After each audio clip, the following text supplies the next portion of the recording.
Hi everyone, मेरा नाम ऋषभ है और आज हम लोग इस वीडियो में बात करने वाले हैं रिलायंस इंडस्ट्रीज के बारे में। बात क्यों करने वाले हैं इसके बारे में पहले आपको बता देता हूं मैं, क्योंकि इसकी एजीएम आ रही है, यानी कि मीटिंग में बहुत सारी इंपॉर्टेंट चीजों के बारे में डिस्कस होने वाला है, जिसके बारे में कुछ र्यूमर्स निकल कर आ रहे हैं, उनके बारे में बात करेंगे। और मीटिंग में सबसे ज्यादा जो खास चीज है वो इसका डिविडेंड पे आउट, जिसकी ऑलरेडी रिकॉर्ड डेट निकल चुकी है। इसके अलावा अगर हम बात करें तो एजीएम के पहले ही एक न्यूज निकल कर आया था, जिसमें मुकेश अंबानी जी का कहना था काइंड ऑफ थिंग्स की उन्होंने कहा था कि लगभग 4 से 5 सालों में रिलायंस इंडस्ट्री यहां से डबल हो जाएगी, यानी कि मार्केट कैप लगभग 20 लाख करोड़ के आसपास है, तो अब इसका मार्केट कैप हो जाएगा 40 लाख करोड़ के आसपास। इसका मतलब आप समझ सकते हैं कि एक बहुत डिसेंट सी कंपनी में, बहुत अच्छी कंपनी में अगर आपका आगे आने वाले 4 से 5 सालों में डबल होने का चांसेस दिख रहा है, तो मेरे हिसाब से one of the best stock बन जाएगा फिर तो रिलायंस इंडस्ट्रीज। इसी वजह से बात करना और ज्यादा इंपॉर्टेंट हो चुका है। तो एक एक बारीक से बात करेंगे हम लोग रिलायंस इंडस्ट्रीज के बारे में कि अभी भी क्या इसमें वो दम है जो आपको दमदार रिटर्न्स दे सकता है। इसी के बारे में डिटेल में डिस्कस करने वाले वीडियो, तो वीडियो को बिना स्किप किए हुए लास्ट तक जरूर से जरूर देखिएगा। तो चलिए, रिलायंस इंडस्ट्रीज की अगर हम लोग बात करें तो हम सबको पता है कि मुकेश अंबानी यानी कि अंबानी फैमिली इसकी ओनर है, ठीक है। तो वहां मोस्ट सेफ ओनर्स हैं, ओनर्स में हमें कोई भी प्रॉब्लम इसके नहीं होने वाली है, यानी कि प्रमोटर्स तो बहुत ही जबरदस्त हैं इस कंपनी के। अब इसके अलावा अगर हम बात करें मैनेजमेंट, तो मैनेजमेंट भी जबरदस्ती रखते हैं, ऑब्वियस बात है। तो मैनेजमेंट भी अच्छा है और प्रमोटर्स भी अच्छे हैं, और साथ ही साथ मार्केट कैप के लिहाज से ये देश की नंबर 1 कंपनी है, ठीक है। ये हम सब बहुत अच्छे तरीके से जानते हैं। तो देश की नंबर 1 कंपनी है, और देश की नंबर 1 कंपनी में आपको रिटर्न्स बहुत अच्छे या बहुत एक्स्ट्राऑर्डिनरी नहीं मिलते, नॉर्मल सी बातें नहीं मिल पाएंगे, क्योंकि ऑलरेडी इसका मार्केट कैप 20 लाख करोड़ के आसपास है। अब 20 लाख करोड़ के आसपास तो बहुत सारे लोग कहते हैं कि नहीं भैया, अभी 100 लाख करोड़ की तो कंपनी नहीं बन जाएगी। इसी बेसिस पर एक अभी न्यूज निकल कर आ रहा है, र्यूमर्स निकल कर आ रहा है, हम बोल सकते हैं र्यूमर्स भी, कि 4 से 5 सालों में नेक्स्ट रिलायंस इंडस्ट्रीज यहां से डबल हो जाएगी मार्केट कैप के लिहाज से, जो कि एक बहुत ही अच्छा स्टॉक इसे बनाता है, क्योंकि one of the most safest stock है ये हमारे पूरे के पूरे ओवरऑल शेयर मार्केट का, ठीक। रिलायंस इंडस्ट्रीज सेफ है, स्टॉक है, बहुत अच्छा स्टॉक है, और इसमें डूबने का पैसा आपका लगभग चांसेस ओवर हो जाते हैं, यानी कि इसमें आपका रिस्क मैनेजमेंट हो जाता है। और सबसे ज्यादा इंपॉर्टेंट चीज जो स्टॉक मार्केट में है वो है रिस्क मैनेजमेंट, ठीक। तो ये एक अच्छी चीज होने वाली है। और नेक्स्ट चीज की अगर हम बात करें तो एजीएम है, इसकी जो मीटिंग है 29 तारीख को रखी गई है, 29 अभी नेक्स्ट आने वाली 29 अगस्त को ही है, और उसके बाद से शायद इस स्टॉक को रोक पाना काफी ज्यादा टफ हो जाएगा, जो कि हमेशा होता है जब भी इस कंपनी की एजीएम होती है, जिसमें लोग बहुत बड़ा चढ़ाकर बड़ी बड़ी बातें करते हैं। नॉर्मल सी बात है, क्योंकि बहुत बड़ी कंपनी है तो इनके सपने भी बहुत बड़े होते हैं, इनकी चीजें बहुत बड़ी होती हैं, तो क्योंकि बहुत बड़े मुद्दों पर बातचीत होती है और बहुत बड़े एक्स्ट्रा ऑर्डिनरी आगे के सपने दिखाते हैं आपको, तो जिसकी वजह से स्टॉक में रैली हमेशा बनती है जब जब इसकी एजीएम होती है। तो एजीएम के बाद तो इसको रोक पाना ऑलमोस्ट नेक्स्ट टू इम्पॉसिबल हो जाएगा। ये इसी वजह से stock one of the best pick बनने वाला है रिसेंट टाइम में। अब मैं आपको बता देता हूं नेक्स्ट चीज के बारे में। तो डिविडेंड लगभग शायद 5.5 रुपए के आसपास डिविडेंड है, जो कि ऑलरेडी रिकॉर्ड डेट निकल चुकी है, जिसके पास था उस टाइम तक, तो मिल जाएगा उन्हें आगे आने वाले कुछ वीक्स में, ठीक। नेक्स्ट चीज की अगर हम बात करें तो रिलायंस इंडस्ट्रीज में एक बहुत ज्यादा पॉजिटिव चीज भी छुपी हुई है, और वो चीज क्या है कि जो ओवरऑल पूरी की पूरी शेयर मार्केट इस समय इंपैक्ट झेल रहा है रसिया यूक्रेन वॉर की वजह से, डोनाल्ड ट्रंप जी का ट्रंप टैरिफ। तो वो टैरिफ किस वजह से है? क्योंकि हम लोग रसिया से ऑयल लेते हैं, ठीक है, रसिया से ऑयल लेते हैं, जिसका बहुत बड़ा हिस्सा रिलायंस ही लेता है। खास चीज तो ये है, और रसिया हमें काफी सस्ते दामों में ऑयल दे रहा है, जिसका सीधा सा फायदा रिलायंस को मिलता हुआ नजर आ रहा है, और आगे भी आने वाले समय में आपको मिलता हुआ नजर आ सकता है, क्योंकि रसिया से ऑयल लेना हम लोग बंद नहीं करने वाले हैं। ऑब्वियस बात है, ट्रंप ने टैरिफ लगा दिया, बढ़ा दिया, लेकिन रसिया से हम लोगों ने वो डील तो कैंसिल नहीं करी। इसका मतलब है कि रिलायंस को आगे आने वाले समय में ये रसिया से जो ऑयल इंपोर्ट हो रहा है उसका लगातार प्रॉफिट मिलता हुआ आपको नजर आएगा। साथ साथ में अगर आपको बताता चलूं तो एनर्जी सेक्टर में, पावर सेक्टर में भी इन्होंने कदम रखने की कोशिश करी है, कदम रख रहे हैं, और बहुत बड़ा इन्वेस्टमेंट करने जा रहे हैं। लगभग $44 बिलियन का इन्वेस्टमेंट साथ करने जा रहे थे, ऐसी न्यूज निकल कर आ रही थी, और देखते हैं आगे चलकर क्या होने वाला है इस पे। और पावर सेक्टर तो फ्यूचर सेक्टर है, ये सब हम बहुत अच्छे तरीके से जानते हैं, और रिफाइनरीज भी अच्छा खासा सेक्टर है। इनफैक्ट रिफाइनरीज में ऑलरेडी रिलायंस ने झंडे गाड़ रखे हैं, ठीक। नेक्स्ट बात करें तो रिटेल की बात करेंगे, तो रिटेल में भी ऑलरेडी रिलायंस ने झंडे गाड़ रखे हैं। रिटेल में भी ऑलमोस्ट कंपटीशन बहुत बड़े लेवल पर नहीं है रिलायंस के आसपास नहीं, हालांकि रिटेल में लगातार कंपटीशन आपको बढ़ता हुआ नजर आ सकता है। नेक्स्ट बात करते हैं टेलीकॉम सेक्टर की, और टेलीकॉम सेक्टर लगातार ग्रोथ दिखा रहा है, ये हम सब बहुत अच्छे तरीके से जानते हैं। इनफैक्ट अगर हम बात करें एवरेज रेवेन्यू पर यूजर की, ARPU जो कि ज्यादा इंपॉर्टेंट होता है कंपनी के लिए, तो उसको भी लगातार सुधारने की कोशिश हो रही है, जिसकी वजह से आप पाएंगे कि अभी हालिया न्यूज निकल कर आ रही थी कि 1 GB वाला जो प्लान है 1 GB पर डे वाला वो कैंसिल किया जा रहा है, ताकि 1.5 GB पर डे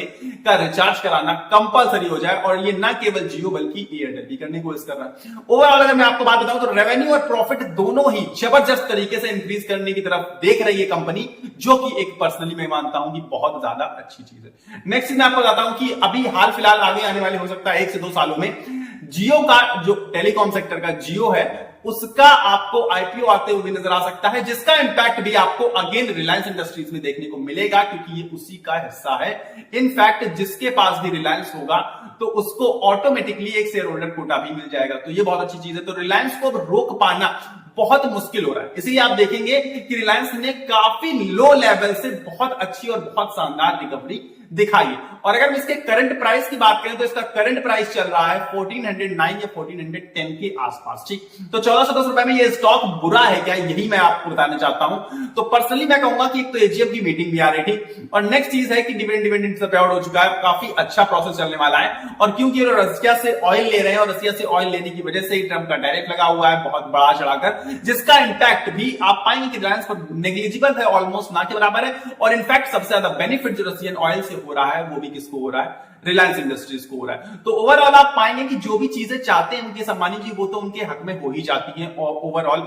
मैं किसी यहां पर पॉलिटिकल एजेंडा की बात नहीं कर रहा हूं, मैं पर्टिकुलर बिजनेस की बात कर रहा हूं, ठीक है। और बिजनेस तो शानदार तरीके से ग्रोथ दिखा ही रहा है रिलायंस का, इसी वजह से आप पाएंगे कि अब बहुत सारे लोग कहेंगे कि नहीं 1 साल में इसने रिटर्न्स नहीं दिए, अच्छे रिटर्न्स नहीं दिए, ना के बराबर रिटर्न्स दिए इनफैक्ट। लेकिन मैं आपको बताना चाहता हूं और कहना चाहता हूं आपसे सिर्फ और सिर्फ इतना कि 1 साल में पूरी की पूरी मार्केट ने रिटर्न्स नहीं, और मार्केट के अकॉर्डिंग मूवमेंट तो जरूर से जरूर रिलायंस दिखाएगा ही दिखाएगा मोस्ट ऑफ द टाइम। कभी कभी आउट परफॉर्म कर सकता है, लेकिन मेजॉरिटी ऑफ द केसेस में आप देखेंगे तो रिलायंस ही पूरी की पूरी मार्केट को लेकर चलता है, क्योंकि रिलायंस एक हाथी है, ऑलमोस्ट 9 से 10% हिस्सा होल्ड करता है ये निफ्टी 50 का। तो आप यकीन मानिए कि जिस हिसाब से निफ्टी 50 की मूवमेंट होगी उसी हिसाब से रिलायंस की मूवमेंट होगी, और वाइस वर्सा, यानी कि रिलायंस की मूवमेंट पर निफ्टी 50 की भी मूवमेंट डिपेंड करती है। ये सबसे ज्यादा खास चीज है। और क्योंकि अब रिलायंस आउट परफॉर्म करने वाला है, रिलायंस आउट परफॉर्म करने जा रहा है, इनफैक्ट हम ये कह सकते हैं, तो वहां पर आप पाएंगे कि निफ्टी 50 यानी कि ओवरऑल टोटल मार्केट भी आपको निफ्टी 50 भी आपको आउट परफॉर्म करते हुए यानी कि भागते हुए नजर आ सकता है, ऐसा मुझे पर्सनली लगता है। अब मैं आपको कंक्लूजन की तरफ लेके चलता हूं कि कंक्लूजन क्या निकल कर आ रहा है, क्योंकि अगर उस न्यूज के बेसिस पर हम कंक्लूजन निकालने की कोशिश करें कि 4 से 5 सालों में डबल होने वाला है ये स्टॉक, यानी कि मार्केट कैप 20 लाख करोड़ से 40 लाख करोड़ के आसपास होने वाला है, और 1410 रुपए से 2820 रुपए होने वाला है इनफैक्ट अगर इस हिसाब से देखा जाए तो आप पाएंगे कि 5 सालों में अगर कोई स्टॉक डबल हो रहा है तो इसका मतलब है कि एवरेज रिटर्न्स जो दे रहा है ईयरली वो 14% के आसपास दे रहा है। और अगर आपको एक one of the best stock, one of the best company, सबसे ज्यादा टॉप मोस्ट अच्छे प्रमोटर, सबसे ज्यादा टॉप मोस्ट अच्छे मैनेजमेंट, और साथ ही साथ देश की नंबर 1 कंपनी में अगर आपको इन्वेस्ट करके आपका जिसमें रिस्क ऑलमोस्ट ओवर हो जाता है, रिस्क खत्म हो जाता है, वहां पर अगर आपको 5 सालों में आपका पैसा डबल हो रहा है तो मेरे हिसाब से ये परफेक्ट ऑप्शन हो सकता है, और इससे बेहतर ऑप्शन आपको मुश्किल से मिलने वाले हैं इस समय की शेयर मार्केट के अंदर। अब बहुत सारे लोग ये कह सकते हैं कि नहीं अदर स्टॉक्स में हम बहुत अच्छे रिटर्न जनरेट कर सकते हैं, लेकिन वहां पर आपका रिस्क भी बढ़ता हुआ नजर आएगा, और ये सब हम बहुत अच्छे तरीके से जानते हैं, क्योंकि जैसे जैसे रिस्क बढ़ता है वैसे वैसे रिवॉर्ड बढ़ता है। लेकिन यहां पर रिलायंस में आपका रिस्क तो कम है, लेकिन रिवॉर्ड कंपैरेटिवली काफी बेहतर मुझे नजर आ रहा है, ये मुझे पर्सनली लगता है। और आपको एक खास चीज बता देता हूं मैं कि जितने भी आप एफआईआईस पाएंगे, एफआईआईस लगातार सेलिंग कर रहे थे जो कि मेजर प्रॉब्लम आ रही थी, तो एफआईआईस जब वापस आएंगे तो वो आपके वो जो छोटे मोटे पैने स्टॉक्स है ना वो नहीं लेंगे, जो आपको लग रहा है कि 1 साल में 100 गुना 200 गुना हो जाएंगे, वो स्टॉक्स पे उनकी नजर नहीं जाएगी कभी, हालांकि उन्हें पता है कि हो सकता है वो भी, लेकिन वो सेफ्टी चुनते हैं, और सेफ्टी में रिलायंस आएगा, यानी कि एफआईआईस जब वापस आएंगे तो रिलायंस की रैली दिखाएगा, यानी कि रिलायंस के यहां से ऊपर जाने के चांसेस बहुत ज्यादा पर्सनली नजर आते हैं। अब एक खास बता देता हूं आपको कि फेड के रेट कट वाली जो न्यूज आ रही थी निकलकर, मतलब कुछ पॉजिटिव संकेत तो मिल रहे हैं, जिसकी वजह से आप पाएंगे अमेरिका का मार्केट भागा है तो रिलायंस भी यहां से भाग सकता है, यानी कि इंडिया का मार्केट भागेगा तो रिलायंस भागेगा, क्योंकि मैं आपको बता चुका हूं कि निफ्टी 50 और रिलायंस आपस में कनेक्ट करते हैं, जिसकी वजह से भागेगा अगर निफ्टी तो भागेगा हमारा रिलायंस। आई गेस आप इस चीज को तो बहुत बेहतरीन तरीके से समझ गए होंगे। और नेक्स्ट चीज की मैं आपको बात बताऊं तो रसिया और यूक्रेन का वॉर भी रुकने वाला है इन द सेंस कह सकते हैं रुका हुआ है ऑलमोस्ट, लेकिन कंप्लीट रुकने वाला है, यानी कि बातचीत चल रही है अमेरिका और रसिया के बीच में, तो जिसका अगर पॉजिटिव संकेत आ रहे हैं, मुझे पर्सनली ऐसा लग रहा है कि अगर इस पर कुछ अच्छे से कंक्लूजन पे पहुंच गए ये दोनों देश, तो मैं पर्सनली आपको बता सकता हूं कि इंडिया में एक भूकंप आएगा, इंडिया में एक तबाही आएगी, सुनामी आएगी। इनफैक्ट यहां से शेयर मार्केट एक बहुत शानदार सी रैली दिखाएगा और जिसका इंपैक्ट आपको रिलायंस पर भी नजर आने वाला है, क्योंकि रिलायंस हमारे देश का टॉप स्टॉक यानी कि नंबर 1 कंपनी है अकॉर्डिंग टू मार्केट